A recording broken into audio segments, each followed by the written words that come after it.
Bonjour à tous, bienvenue pour ce webinaire sur le droit à la déconnexion. Je vous propose le temps de cet échange qui va durer un peu moins de 30 minutes, de vous faire un peu le point sur le droit à la déconnexion et les enjeux qui sont liés justement en plus au confinement qu'on est en train de vivre en ce moment, en vous partageant des résultats que nous on a pu mesurer, des bonnes pratiques. Alors notre vie en ce moment, en phase de télétravail forcé, c'est un petit peu, pour reprendre nos citations qu'on aime bien, un peu humoristiques, c'est ET, email, maison. C'est passer notre temps en fait à répondre à des emails, à être en visio. Et ça aujourd'hui, on pense que c'est une question qu'il est temps de regarder de près. Ce webinaire, pour info, en fait, on en fait une série, trois thèmes qu'on traite sur le droit à la déconnexion, sur des bonnes configuration de sa boîte de messagerie pour réduire son empreinte carbone puis gagner du temps. Il y a un troisième qui est sur bien gérer, comprendre ce que c'est que l'empathie numérique, l'empathie digitale et en quoi ça peut aider à échanger de façon plus efficace avec ses collègues. Donc l'idée de ces webinaires, là on est en train de faire un enregistrement, ils vont être rediffusés ensuite. Et donc à chaque fois à la fin, il y aura une séance de questions-réponses où je serai présent pour pouvoir discuter. Donc n'hésitez pas, si ça vous a intéressé, partagez-le avec des collègues, il y a d'autres sessions, et si les autres thèmes vous intéressent, vous êtes les bienvenus pour nous retrouver. En parallèle de ça, on a fait une grande enquête. J'ai commencé à mettre quelques résultats justement sur cette présentation, sur les pratiques numériques. Je vous ai mis le lien au tout début dans le chat, et qui questionne en fait quatre axes. Qu'est-ce qu'on fait au niveau des emails, au niveau des visios, au niveau des nouveaux canaux, à chaque fois sur une dimension comportementale et puis chiffrée. Et puis derrière, en fait, quelles questions ça soulève sur l'organisation du travail et l'engagement des collaborateurs. C'est une enquête qui prend entre 5 et 10 minutes, mais qui permet justement d'avoir une vision assez riche derrière des enjeux associés. Donc je vous invite à l'issue à remplir cette enquête. Alors, le droit à la déconnexion, en quoi c'est un contexte un petit peu chamboulé? C'est un enjeu clé, hein, pour rappel, ça fait déjà 3 ans que c'est quelque chose qui est mis en place dans les organisations. Mais aujourd'hui, il y a des différentes thématiques qui font que la situation est plus complexe qu'avant à gérer, plus encore. Je vous invite d'ailleurs, j'ai fait un premier petit sondage, à estimer justement quel est pour vous l'enjeu du droit à la déconnexion. Est-ce qu'il est identique, plus important ou moins important qu'avant? Donc n'hésitez pas à y répondre et puis on débriefera des résultats en fin de webinaire. Donc aujourd'hui, on a une charge émotionnelle qui est importante, qui est méconnue et qui évolue semaine après semaine. Donc ça, c'est quand même un enjeu assez nouveau. On est dans une phase, après plusieurs semaines de confinement, où l'équilibre vie pro-vie perso est complexe à trouver. On commence peut-être à avoir des pistes d'organisation, mais ça reste quand même quelque chose d'assez nouveau, puisque c'est un contexte contraint de télétravail, et derrière, il y a vraiment des équilibres à trouver qui ne sont pas simples. Ça questionne aussi un marqueur identitaire de notre vie quotidienne, c'est le continuum pro-perso. C'est-à-dire qu'on a toujours eu, pour les collaborateurs qui ont une activité avec un déplacement sur le lieu de travail, une distinction assez claire, finalement, physique, qui permettait de prendre du recul. Aujourd'hui, ce marqueur, on l'a perdu, puisque on n'a plus de limite ni physique, ni digitale entre les deux. Donc derrière, qu'est-ce qui s'est produit ces dernières semaines? Il y a eu une adaptation très rapide, en fait, spontanée, sur la base de l'adaptation des collaborateurs. On est devenu hyper flexible, mais finalement, il n'y a pas eu d'encadrement, il n'y a pas eu de réflexion en amont. Ça s'est fait de façon vraiment spontanée. Et derrière, ça génère aussi quelques questions, puisque derrière, le résultat n'est pas forcément bien coordonné. Derrière, on a perdu des cadres, des rituels, des repères de travail. Ils peuvent être physiques, ils peuvent être des repères de reconnaissance, ils peuvent être à plein de niveaux. Donc ça aussi, ça chamboule un petit peu notre façon de travailler. Et on mesure, vu que nous, on analyse les flux de mails dans les organisations, on arrive à mesurer aujourd'hui que sur les gens qui continuent et qui ne sont pas en activité partielle, on a plus de 30% d'augmentation du volume de mails. Donc, ça, ce sont des éléments qui créent derrière un vrai sujet autour du droit à la déconnexion quand on les met bout à bout. Plus fin et un petit peu plus complexe aussi à comprendre, il y a un enjeu, une crise de sens aussi sur nos activités, parce qu'il s'est passé plusieurs choses. Des projets ont été annulés, reportés, dépriorisés. Donc en fait, ce qui derrière nous crée en fait une motivation au quotidien à avancer, ben, finalement, nous questionne réellement sur l'urgence réelle, l'urgence perçue. puisque quand on se retrouve comparé à des crises où tous les sites de production sont arrêtés, d'un seul coup, en fait, on chamboule l'intégralité de notre façon de concevoir l'urgence derrière. Donc ça a aussi un impact dans nos modes de fonctionnement. Alors, ça crée des risques plus importants. Quelques pistes de réflexion. Aujourd'hui, quand vous communiquez avec vos collaborateurs, avec votre équipe, avec vos managers, peu importe, en fait, vous êtes dans une situation où vous ne connaissez pas l'état émotionnel de vos interlocuteurs. C'est ce qu'on aborde dans le webinaire sur l'empathie digitale. En gros, il n'y a que 7% de la communication qui est verbale. Tout le reste, c'est le non-verbal. C'est le ton, la prosodie, les comportements, le physique, les mouvements, etc. Donc en fait, aujourd'hui, quand on commence à communiquer et qu'on communique beaucoup plus de façon digitale, il faut imaginer que derrière, on n'a plus accès à tous ces petits signes, toutes ces informations qu'on avait au quotidien avant. Donc on ne connaît pas, il faut partir d'un postulat, on ne connaît pas l'état émotionnel de nos interlocuteurs. On ne connaît pas non plus leur état de disponibilité. Chacun est en train de trouver des équilibres pro-perso, plus ou moins complexes. Derrière, donc on ne sait pas si la personne est physiquement vraiment disponible et plus important encore, est-ce que cognitivement, elle est là pour répondre à la demande qu'on va formuler. Donc, ça demande aussi une certaine vigilance parce que la perception en fait de la demande ne sera pas du tout la même. C'est ce que je vous disais, derrière, il y a un enjeu d'émotion dans la communication. C'est difficile en fait puisqu'on perd la dimension qui est apportée par le verbal. Donc, est-ce que la personne est stressée? Est-ce que la personne pense que c'est un sujet important? Où est-ce qu'elle place le niveau de l'importance dans son schéma de réflexion? Ces choses-là, il faut imaginer que nous n'y avons plus accès. Je vous ai mis 3 petites questions dans le sondage sur le Livestorm, là, sur la droite. Je vous invite à y répondre, justement, pour voir si, selon vous, ce contexte-là est quelque chose qui génère une problématique d'autant plus importante en ce moment. Enfin, avant d'arriver aux solutions et aux réflexions que je vous invite à mener, on a aussi des mécanismes aggravants. Et je vais vous donner quelques chiffres qui vont faire, je l'espère, réfléchir sur, finalement, pourquoi en ce moment c'est si difficile de gérer le droit à la déconnexion. Vous allez voir, quand on pose tous les éléments de l'équation, en fait, ça apparaît presque une évidence. Le premier point, et ça c'est une statistique qui date d'il y a relativement longtemps, ça fait plusieurs années qu'elle avait été mesurée. En gros, on a 3/4 des gens qui interrompent leur tâche quand ils reçoivent une notification. C'était un problème sur le lieu de travail, mais maintenant qu'on est à la maison, imaginez quand on a un continuum vie pro-perso complet, ce que ça signifie en termes de coupure de pro dans le perso et de perso dans le pro. Deuxième chiffre intéressant, on parle beaucoup de bien gérer ses outils, d'être capable de couper ses notifications, finalement la bonne maîtrise. On a plus de 70% des gens qui, quand ils installent une app sur leur smartphone, pro ou perso, acceptent par défaut les notifications. Donc, on ne peut pas se cacher derrière son petit doigt, c'est notre mode de fonctionnement, on aime la notification, une forme d'addiction dont on pourra discuter un peu plus tard. Et donc derrière, forcément, il faut imaginer que 3/4 des gens reçoivent en fait les notifications. Premier chiffre de notre enquête Mailloop, on a 46% des collaborateurs qui ont plus de mal à couper en fin de journée depuis le confinement. C'est-à-dire se fixer une deadline, un moment où on arrête de communiquer, d'échanger, de travailler. Donc, on est quasiment à la moitié des collaborateurs qui ont une difficulté à arrêter de bosser sur la fin de journée. On a plus de 30%, quasiment un tiers des collaborateurs qui sont aussi beaucoup plus sollicités hors horaire. Évidemment, vu que chacun a des rythmes asynchrones, ça crée aussi des échanges moins maîtrisés et qui vont avoir un effet de cascade qui est celui qu'on est en train de regarder. Autre point, on appelait ça l'effet boomerang. En fait, quand vous envoyez un email en dehors des horaires, vu les statistiques que je vous ai montrées, en fait, il y a une forte probabilité que la personne en ait connaissance. On ne peut pas le nier, c'est comme ça. Et derrière, elle va s'adapter en fait à votre demande.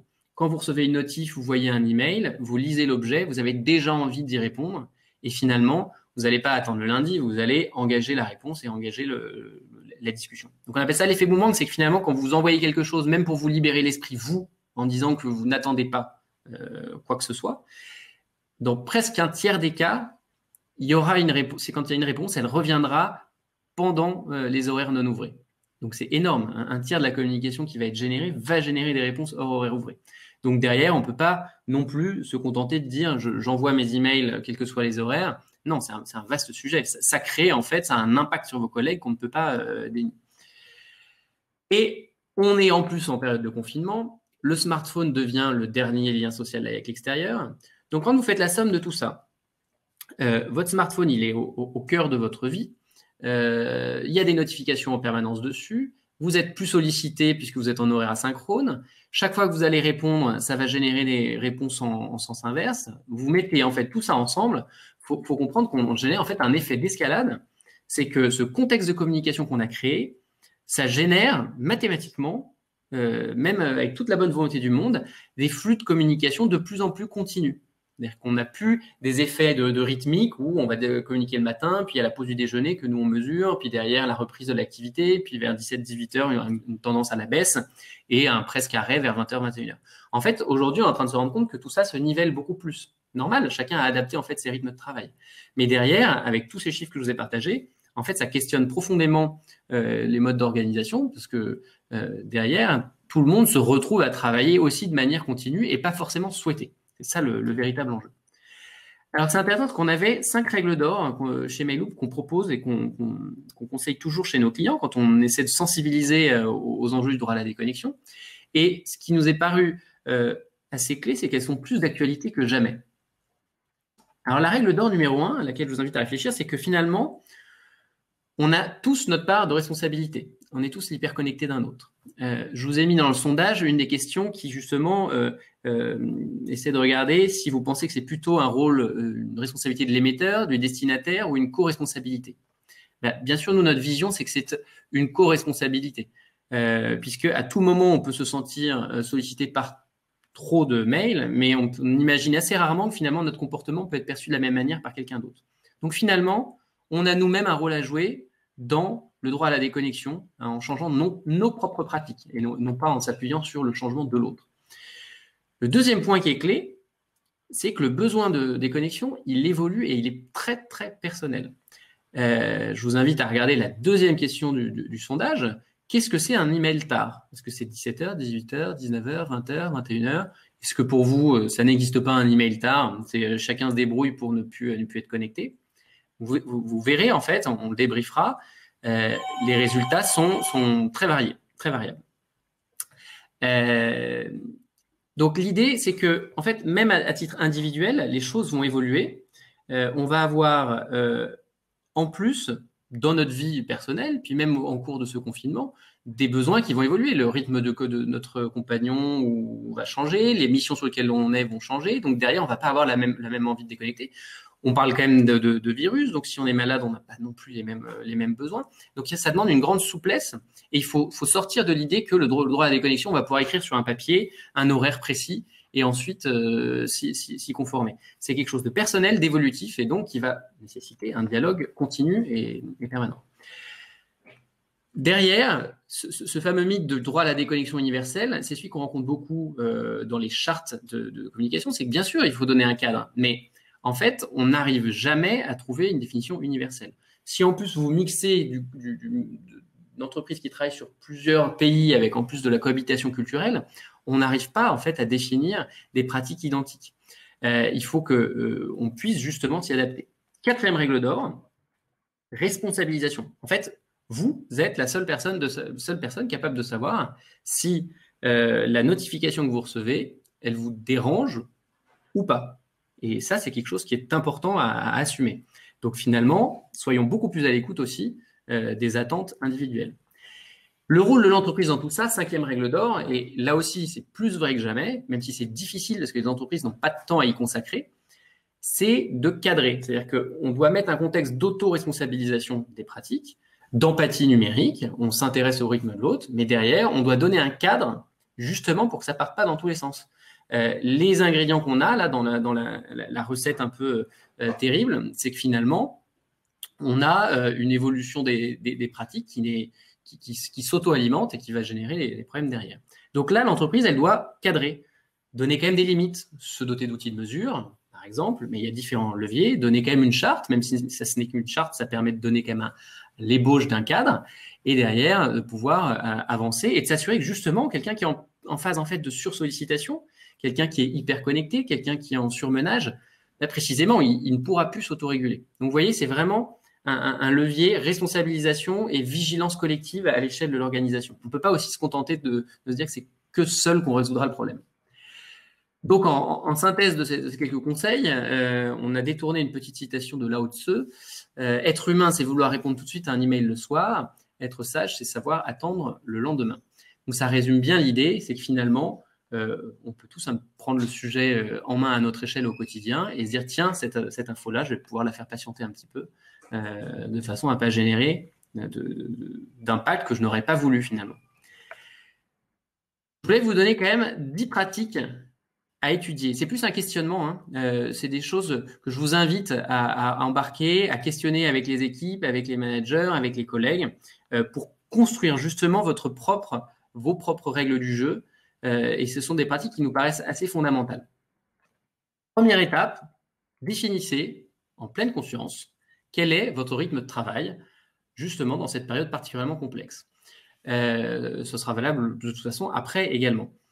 Vos horaires, vos disponibilités, assumez-les, c'est votre équilibre que vous allez trouver. Et surtout, partagez-les, sacralisez-les. Ne gardez pas votre rythme en fait de droit à la déconnexion pour vous, faites-le savoir. Et ça, c'est une chose importante. Dans le côté un peu sacralisé ces temps de déconnexion, vous connaissez peut-être la méthode Pomodoro qui est faite pour se donner des temps de concentration sur 25 minutes. Ben là, on est presque dans cette phase de confinement, on doit presque appliquer la méthode inversée. C'est qu'il faut aussi accepter le symétrique. C'est se donner des temps de 20 à 25 minutes où on est sûr de ne pas être dérangé par des notifications du boulot. Okay ? Et il faut bien jongler sur ces deux aspects en même temps. Donc, essayez de vous définir vraiment un agenda qui soit le vôtre et partagez-le. Créez des espaces de dialogue, c'est le deuxième point. Il faut que ce soit de l'informel, mais il faut aussi qu'il y ait du formel.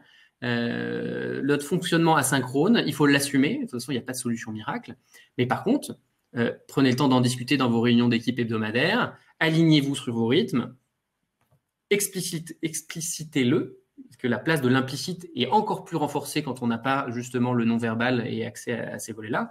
Donc, c'est le moment en fait de bien mettre sur la table et de trouver en fait un ADN commun au sein de l'équipe pour se dire, voilà, nous, notre façon de réussir à communiquer et à se respecter dans nos rythmes, c'est ce modus operandi-là. C'est pas forcément celui d'une autre équipe en fait. Hein. C'est ce qu'il faut bien voir, c'est à chacun de définir les bonnes modalités en fonction de votre niveau de proximité des opérations, en fonction de aussi de votre activité partielle. Enfin, il y a plein de sujets qui peuvent entrer en ligne de mire et qui font que ça va être un sujet à définir dans votre propre équipe. Alors, on pense qu'il est important de définir aussi à quel point, comment on est exposé en fait à cet enjeu de droit à la déconnexion. Quand on est transparent, quand on exprime aussi ses émotions, c'est quelque chose qui n'est pas forcément habituel dans le monde professionnel, on n'est pas forcément à l'aise avec ça, mais en fait, ça a un très bon impact déjà sur l'empathie que ça va générer chez vos collègues, et les gens comprendront bien mieux votre besoin de disponibilité. Donc, plutôt que de vouloir en fait créer un rempart en disant je suis hyper disponible et ça ne changera rien avant, nous, on vous invite, on pense que c'est une bonne pratique, au contraire, d'exposer aussi la réalité de votre quotidien, qui va créer une compréhension assez spontanée de vos collègues. Et en fait, vos collègues prendront soin de vous de façon symétrique. Mais ça, on y reviendra, c'est un sujet assez clé. Il y a un enjeu du lâcher-prise. Questionner le lâcher-prise. Vu qu'on est en asynchrone, on ne peut plus avancer tous en même temps. Donc derrière, il va falloir assumer en cette période complexe que des sujets avanceront sans vous. Et il faut être à l'aise, il y aura du retard, vous allez le rattraper. Et puis dans l'autre sens, il faut accepter aussi d'avancer sans tout le monde. Il n'y a pas forcément 100% des collaborateurs qui vont pouvoir être dedans. Il faut, parce que sinon, en fait, vous allez générer une frustration bien plus massive en bloquant les projets et en stoppant l'avancement de tout ce sur quoi vous étiez. Et par contre, voilà, il faut bien accepter derrière que y a un équilibre à trouver. En fait, on doit travailler différemment. Ça veut aussi dire qu'il y a un peu de rattrapage et puis qu'on avance avec un consensus peut-être moindre. Mais ça nous paraît clé parce que derrière, ça risque de créer en fait beaucoup plus de frustration que ça n'en enlèverait. Travailler sur les compétences numériques. Et alors là, je vous invite à travailler personnellement, mais aussi à être vigilant avec vos collègues. C'est une des statistiques qui est sortie dans l'enquête qu'on a menée. On voit une explosion d'outils. Hein. Là, on est sur un nouvel outil de webinar. Vous êtes sur des Slack, des Teams, des outils de gestion de projet avancés. Donc, c'est très bien. En fait, ça fait une transformation digitale à marche forcée. C'est intéressant. Mais derrière, n'oubliez pas que la fracture numérique, c'est un enjeu dans les organisations, que beaucoup de ces outils ne sont pas du tout maîtrisés et n'étaient pas avant le confinement maîtrisés, avant le télétravail forcé maîtrisé par les collaborateurs. Donc prenez soin, essayez de comprendre aussi dans les équipes quelles sont les personnes qui se sentent un peu perdues dans ces usages pour les aider à en maîtriser les fonctionnalités de base et à bien les configurer. Donc, ça veut dire quoi bien les configurer? C'est des super outils. La Teams Slack, c'est pensé pour le travail à distance. C'est justement, ça vient du monde des startups. C'était utilisé quand on travaille tous en remote, en télétravail. Et c'est presque fait pour ça. Le problème, c'est que ça génère des flux d'informations dans des conversations. Et si on n'est pas à l'aise et qu'on ne maîtrise pas le fait que chaque conversation, on va la gérer de façon asynchrone, on peut passer sa vie à être en chat continu avec le boulot. Donc, c'est pour ça que ces outils-là, ils questionnent aussi beaucoup les pratiques.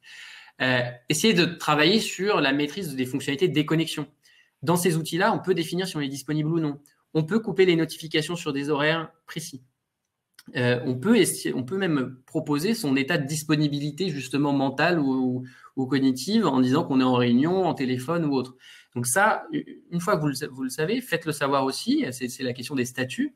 Et vous allez derrière éviter les mauvais côtés que peuvent apporter ces outils-là. D'accord ? Ils apportent de l'efficacité, mais mal maîtrisés, ils apportent aussi une hyperconnexion.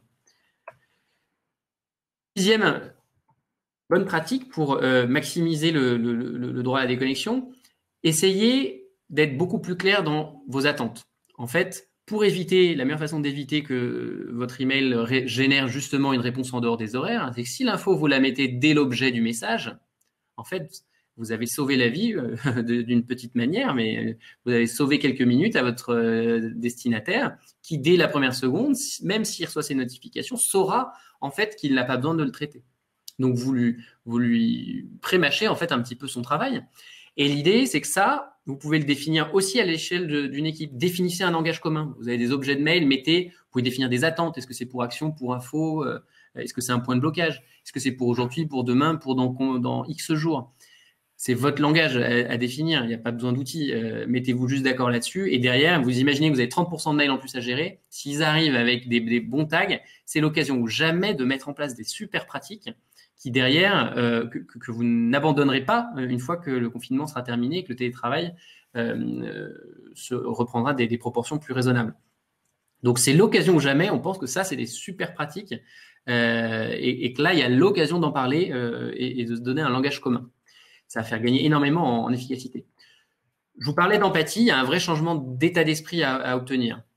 Beaucoup plus d'infos, beaucoup plus de tensions, état émotionnel complexe à comprendre. L'idée, c'est comment vous pouvez vous mettre en posture d'aider vos collègues à aller plus vite. Ça, je vous assure que ça transforme réellement le fonctionnement d'une équipe. Si au moment de rédiger une demande, vous dites, tiens, comment je peux prémâcher le boulot pour qu'il puisse y répondre encore plus rapidement, ça va d'autant plus générer une attente, une perception agréable et maximiser le fait d'avoir des réponses, donc moins de relances, donc moins de sollicitations. Je vous donne 2 chiffres qui sont sortis de notre enquête. Un chiffre sur la fatigue. En fait, c'est impressionnant. On a quasiment 2/3 des collaborateurs qui se sentent plus fatigués ou beaucoup plus fatigués qu'avant la phase de confinement. Et le deuxième, on a presque 1/3 des collaborateurs qui se sentent pas loin du surmenage à cause de la charge de travail supplémentaire. Donc, ça, c'est paradoxal, parce que il y a un gros bouleversement dans l'organisation de l'entreprise, des personnes qui se retrouvent en activité partielle, un big bang économique derrière. Mais derrière, on a des collaborateurs qui aussi se retrouvent à avoir une charge de travail qui explose. Et ce mix-là, il est pas du tout intuitif. Il faut prendre le temps d'en parler au sein de l'équipe. Et justement, c'est une fois qu'on en aura parlé qu'on va pouvoir se mettre en posture d'empathie et se dire, en fait, je ne sais pas si mon collaborateur est dans telle ou telle disposition. Donc, dans le doute, je vais peut-être éviter de le solliciter. Je lui facilite la vie. Je vais l'appeler. Je vais trouver d'autres façons d'y arriver. Une bonne pratique que nous, on recommande, c'est la logique. Alors, je vous disais qu'on était beaucoup dans l'autoresponsabilisation, mais dans une phase aussi critique, il y a un peu un couvre-feu de l'email à mettre en place. Et je dis email, mais c'est aussi email et autres messages. Recommandation, n'envoyez plus de mails après 20h, avant 8h, les week-ends, pas de Slack, pas de Teams. Et si vous ne le faites pas pour vous, faites-le pour vos collègues. Je vous disais, c'est que globalement, en ce moment, on est vraiment dans une période où ça va forcément générer des discussions. Donc, gardez ces temps, c'est votre organisation, comme je vous disais, c'est le rythme que vous allez trouver qui fait peut-être que c'est le soir que vous pourrez bosser.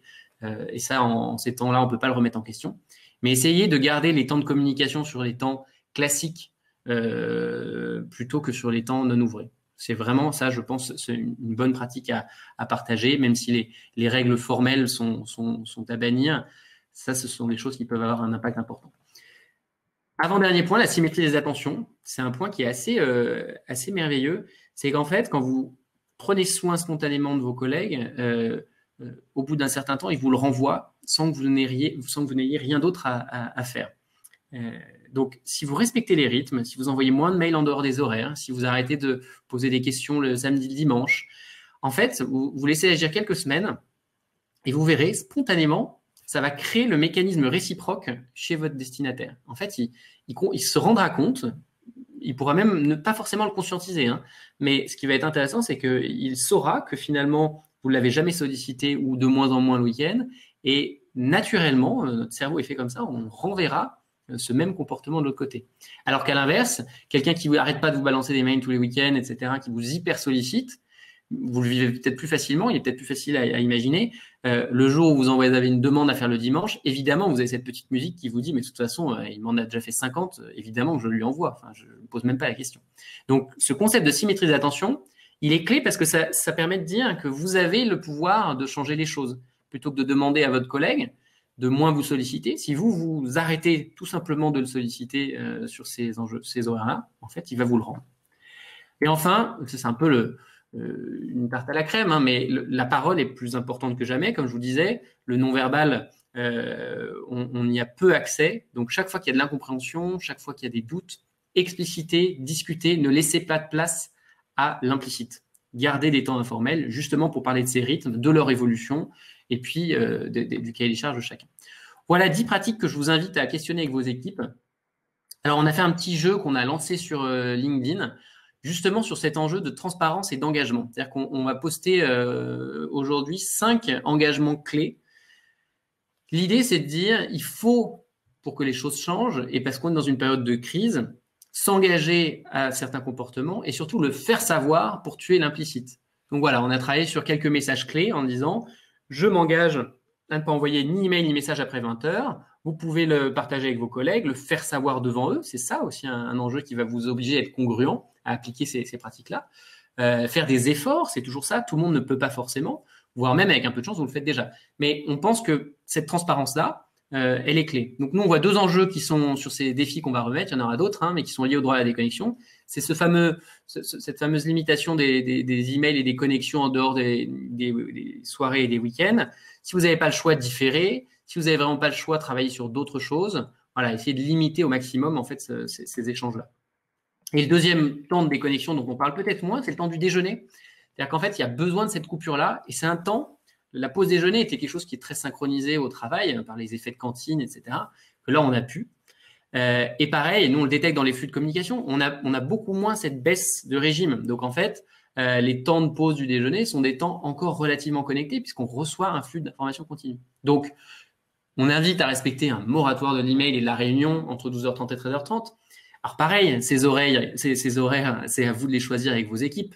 Si c'est 13h, votre 13h, 14h, etc. À vous de voir. Mais pensez que asynchrone au bout d'un moment, génère nécessairement en fait un continuum. Donc, il faut quand même se donner des plages où on va être aligné, on va arrêter les visios sur des temps donnés.